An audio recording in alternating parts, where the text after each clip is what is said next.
Real estate రంగంలో 36 సంవత్సరాల సుదీర్ఘ అనుభవం కలిగిన ఎన్ఎస్ఆర్ డెవలపర్స్ వారి సంక్రాంతి శుభాకాంక్షలు. మీ నల్లమల్లి శ్రీనివాసరావు. హైదరాబాద్ ఎమ్మెల్యే పాడి కౌశిక్ రెడ్డిని కరీంనగర్ జ్యుడిషియరీ మెజిస్ట్రేట్ ముందు హాజరుపరచడం జరిగింది. ప్రస్తుతం మనం చూస్తున్నాం ఒక హై అలర్ట్ వద్ద గత రాత్రంతా కూడా 3 టౌన్ పోలీస్ స్టేషన్లో ఉన్నటువంటి పాడి కౌశిక్ రెడ్డిని వైద్య పరీక్షలు గత రాత్రి పోలీస్ స్టేషన్లో నిర్వహించడం జరిగింది. అనంతరం ఆయన్ని ఉదయమే పక్కా ప్లాన్ ప్రకారం ఇక్కడ తీసుకురావడం జరిగింది. ఎక్కడికక్కడ హై అలర్ట్ ప్రకటించారు. ఉమ్మడి కరీంనగర్ జిల్లా వ్యాప్తంగా బీఆర్ఎస్ శ్రేణులు నాయకులను ఎక్కడికక్కడ హౌస్ అరెస్ట్ చేయడం జరిగింది. ఎవరైనా నిన్న రాత్రి నుంచి 1 టౌన్ 3 టౌన్ పోలీస్ స్టేషన్ పరిధిలోకి వచ్చినటువంటి బీఆర్ఎస్ నేతలు కార్యకర్తలని అదుపులోకి తీసుకున్నారు. వివిధ ప్రాంతాలకు తరలించడం జరిగింది. ప్రస్తుతం మనం కరీంనగర్లో ఉన్నటువంటి కోర్టు బ్యాక్ సైడ్ మ్యాజిస్ట్రేట్ ఇంటి వద్ద ఉన్నటువంటి సిచ్యువేషన్ చూస్తున్నాము.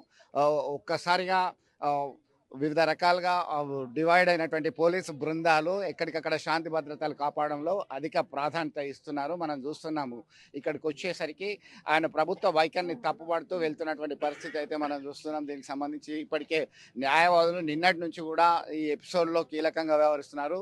మాజీ మేయర్, సివిల్ సప్లైస్ స్టేట్ మాజీ చైర్మన్ సర్దార్ రవీందర్ సింగ్ ఎక్కడున్నాడు, ఏంటి ఆయన పొజిషన్ ఏంది, ఫిజికల్గా మేము చూస్తే కానీ మేము ఇక్కడ నుంచి వెళ్ళేది లేదని చెప్పి తర్వాత పోలీస్ అధికారులు ఆయన యొక్క విజ్ఞప్తి మేరకి అలో చేశారు. పోలీస్ స్టేషన్లో ఆయన సైతం గంట పాటు కౌశిక్ రెడ్డితో గడపడం జరిగింది.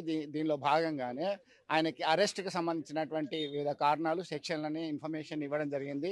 దీనికి సంబంధించినటువంటి డీటెయిల్స్ అన్నీ కూడా వచ్చాయి. అంటే ప్రభుత్వం కక్ష సాధింపు ధోరణితోనే తన మీద ఇలాంటి కేసులు పెడుతుంది, నేను ప్రశ్నిస్తూనే ఉంటా అని చెప్పేసి పాడి కౌశిక్ రెడ్డి స్పష్టం చేయడం జరిగింది.